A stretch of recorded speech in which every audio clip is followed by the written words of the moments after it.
Hello, I'm Gary Quinn, and welcome to another episode of Ready, Set, Live. My guest today is Christine Devine, a veteran television news anchor on Fox 11 News Los Angeles. Christine has won 16 Emmys, and in 2011, she received the esteemed Governor's Award Emmy from the National Academy of Television Arts and Sciences. In 2018, she received the Lifetime Achievement Golden Mike from the Radio and TV News Association. For more than 2 decades, Christine has hosted Wednesday's Child on Fox 11 News. Wednesday's Child is a weekly segment that is a showcase of children in foster care in need of permanent homes. Don't go away. I'll be right back with Christine.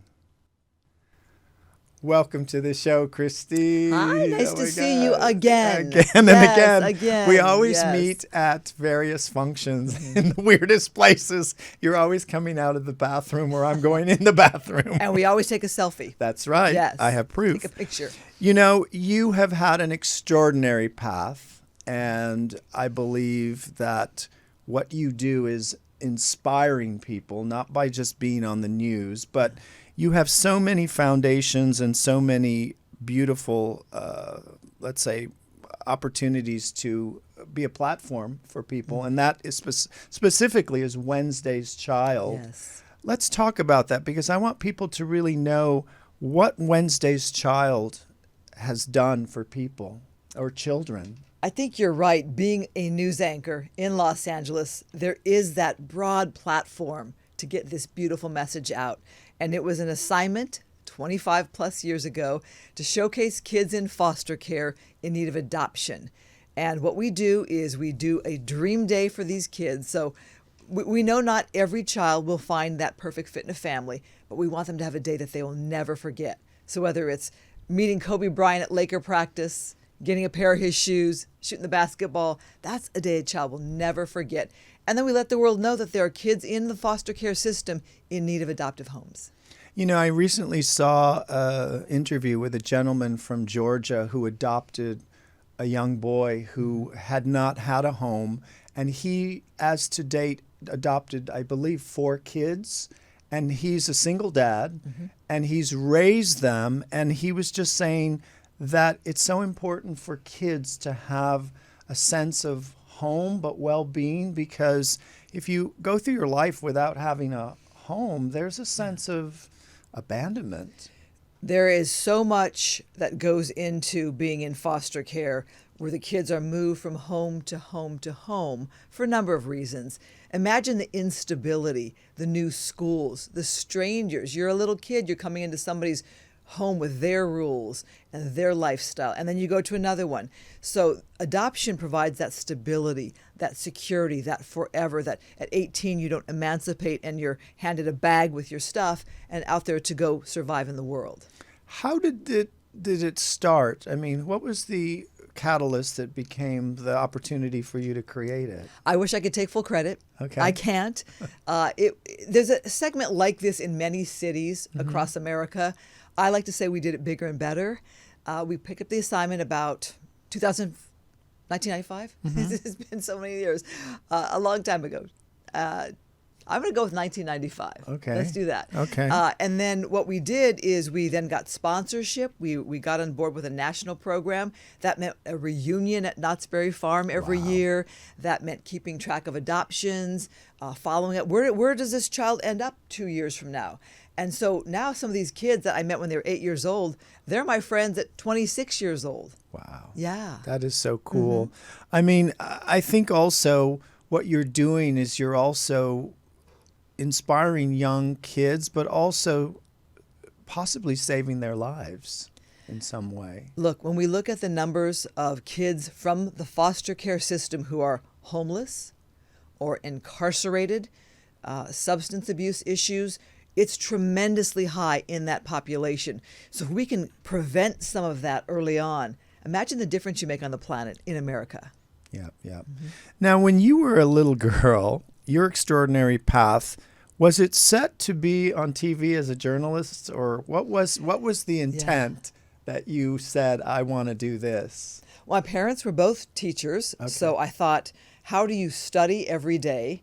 How do you report every day? I thought I'd be a teacher myself. And then I thought, well, news, you're doing that every day. Right. You are a student of life and what's happening on the planet every single day. So that was the path. Wow. Is there, I know when you're in the news business, there is a lot of pressure and stress, but over the years, you probably have learned how to deal with it. When you first started, what was the first thing you learned to say, I need to disconnect or I need to meditate? Or was there a ritual that you followed? Well, let me tell you this. I came from small towns. So when you're from small towns, you don't see a lot of the big city issues, the homelessness, the crime, the violence. That was really, really hard on me. I didn't know we were so bad to each other as humans. And so I needed to kind of find ways to heal my soul and know that there were people in the community fighting for good, fighting for their neighbors. And so I started emceeing a lot of things. It would teach me where different locations were not having come from LA, like where is Whittier, where is Irvine? I needed to know where Santa Clarita was. So I would MC some smaller events just to know the people. And then you meet the people in the trenches that are making a difference that don't always make the news. Where did you grow up? We moved around a lot just because my dad kept taking different jobs as a school teacher and principal. I was born in upstate New York, town of 4,000, to this day, 4,000. Okay. That small. And you went to ASU. Yes. My mom moved us to Tucson. Okay. Then we moved to Phoenix and Tempe, Scottsdale, Navajo Reservation. But I grew up in Arizona. Wow. I remember when I was a kid, I used to go to Tucson and there was the Big Apple. There was a famous pie shop or whatever. There was a giant. I never went to the famous pie shop. There was a giant. He was like a lumberjack. Okay. It was famous. I don't know if Okay. it's still there. That was years ago. But I believe that. Yes, I know it. Yes, you remember. I know it now. Yes, it's been a while since I've been down in Tucson, but yes. Okay. What was the biggest challenge growing up, or even once you entered this field of journalism, that you had to overcome? I thought about that because I knew you were going to ask me that question. And I like to think that I have not had that many challenges in life compared to many others who have really had to struggle in their lifetimes. I've always had a safe place to call home. I had parents who were employed. I had parents who, spoke out against drug use and getting good grades and going to college. So my struggles have not been, there's been no family illness until later in life. I've been very fortunate to have that upbringing that allowed me to continue opening doors of success where I know many other people don't always get those doors opening for them. But I believe you had a belief, and also instilled by your parents, of the work ethic that translates into the future of everything you did. There was always a stability. I mean, even look at your record of being on the news. That is an achievement, because most people, they're done or they jump from place to place. So I would say what you've done in the news world and all your charities and opportunities is a testament that you are here to stay. Well, God bless Fox 11 News that has kept me employed for all of these years. I give full credit to them, and I don't really have the answer as to why. But let's get into our childhood foundations. Yes. What we are taught as children. All right. So my mother was a single mother, but she was in the Peace Corps in Brazil. Wow. That's I have some Brazilian heritage. Okay. When she married my father, who then adopted me, I became Christine Devine because he adopted me when they married. He was also in the Peace Corps. And so then I had parents who became educators working inner city. They wanted to uplift Black and brown populations and give them equal opportunity to education. And then they became foster and adoptive parents themselves. So everything that I do is based on their foundation. Have you found that who is the biggest person who influenced you to this date? I'm going to start with my mom, Right. being a single mother. I don't know my birth father, so a lot of questions have come through that. I can't really say there's one person because there are different journeys along the way than my father, who adopted me. His foundation has been so incredible. He was the principal of my high school. So you got to get good grades when your dad's the principal of your high school. That was a path for me then to know that I was going to go to college. Then you have people along the way, like our industry, we have an agent. My agent took me out of Tucson, said, "You're not living to your fullest potential," and brought me to LA. Wow. And then you have mentors along the way. I have a woman who kind of has guided me throughout my career since I was 25 years old, and to this day is my guidance. Excellent. Mm-hmm. No, I think that is so important for us to have, let's say, mentors or Yes. markers that say, keep going, you can do it. I mean, Right. I was lucky because I was an athlete training for the Olympics, so my coaches were always pushing me, Yes. and that has taken me to what I'm doing now, because I have repeat business all over the world, but I show up and I deliver and I give you ABC, where many people don't do that in life, and I believe that's why I say your background of your mom, she taught you that as a young person growing up. The biggest thing I think I learned through the family journey is compassion. Mm-hmm. When you're working with kids from the inner city, Mm-hmm. you are dealing with issues that perhaps might include poverty. Maybe they didn't have breakfast, they go to school and they haven't been nourished. And how do you study and focus if you haven't had breakfast? My mom, having worked in third world countries, there's a great compassion for other countries that aren't as economically well off as the U.S. Mm-hmm. And then having foster and adopted kids in my own family, and some were refugee kids, I realized that people, they're starting out of the blocks, have different journeys. My adopted brother was born to a heroin addicted mother, incarcerated. Out of the blocks, a difficult journey. So I think the message I picked up from that is compassion for others who aren't maybe walking the walk that you walk, and why or why not. Mm-hmm. Mm-hmm. Did you ever feel a sense, because you didn't know who your father was there a sense of you felt there was a void? Absolutely. I have found that any child who doesn't know a birth parent has that longing. Who were they? Do I look like them? Do I have family elsewhere? Do they think of me? Will I ever meet them? I mean, even kids in foster care, I found, often reunite with birth family, and they can find them now on social media, Right. Facebook and Instagram. Right. And they can connect and get some of those questions answered. Before my mother passed from cancer a couple years ago, she found my father on Facebook. Oh. We think he's passed away because he hadn't posted many years. But I'm kind of tracing relatives, kind of taking a peek from time to time. Interesting. Mm-hmm. Wow. No, I think also, Christine, the thing is that even if we don't know our true birth family, really our family in life is a schoolroom of those people become your family. Absolutely. Your agent became maybe your cousin. Yes, I love that. Your best friend became your sister. Mm-hmm. Yes, exactly. So we have these karmic connections that sometimes you say, why do I like that person? Or there's an Yes. instant bam. Like, I have no birth family in LA. So anybody around me is kind of family. family. I've been here 30 years and I've never had family in LA. So you're right. Those friends become family. Correct. What does love mean to you? Ooh, okay. That's a Okay. deep question.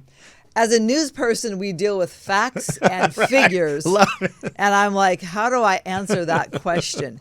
And I thought about that, and I think that it means different things. Okay. There's What's the first thing that comes up? Well, there's a love for my grandmother. My Okay. grandmother loved me like nobody else. Okay. So there's that kind of love.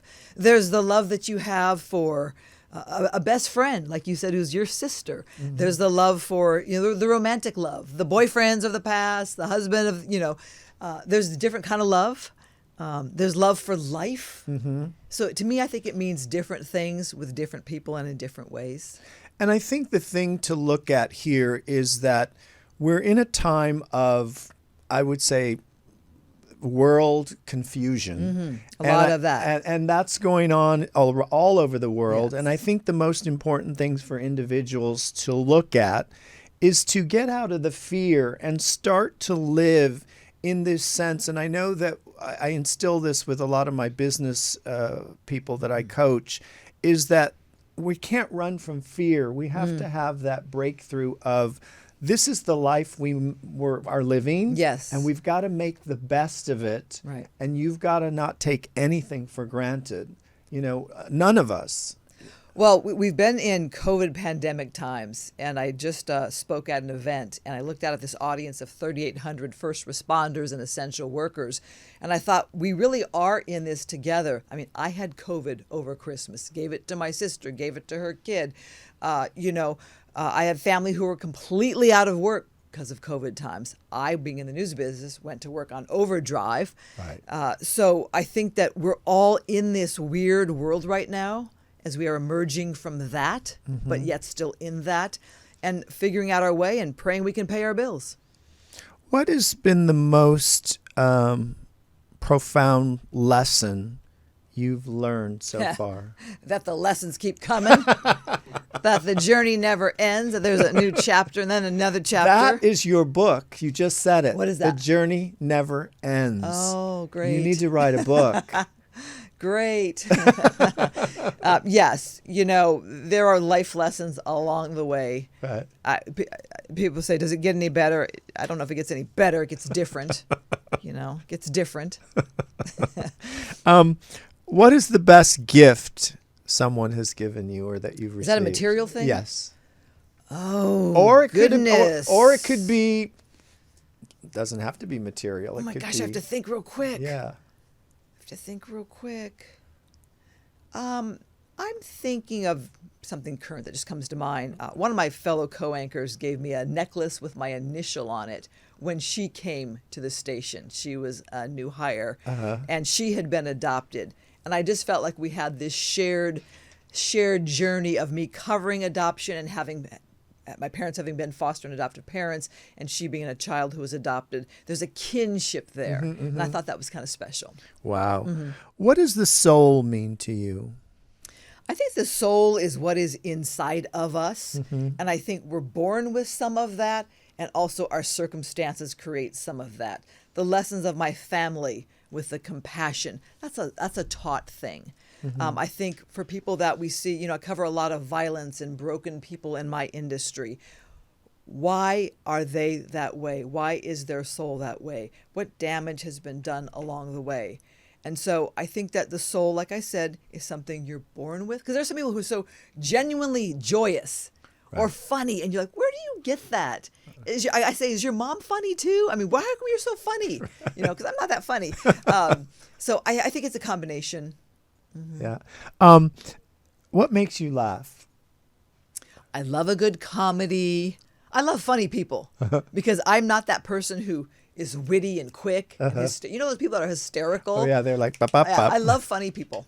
Now, because you're covering a lot of the, let's say, violence and news, how do you detach from that? Is there a ritual you exercise, you hula dance, you skate? What do you do?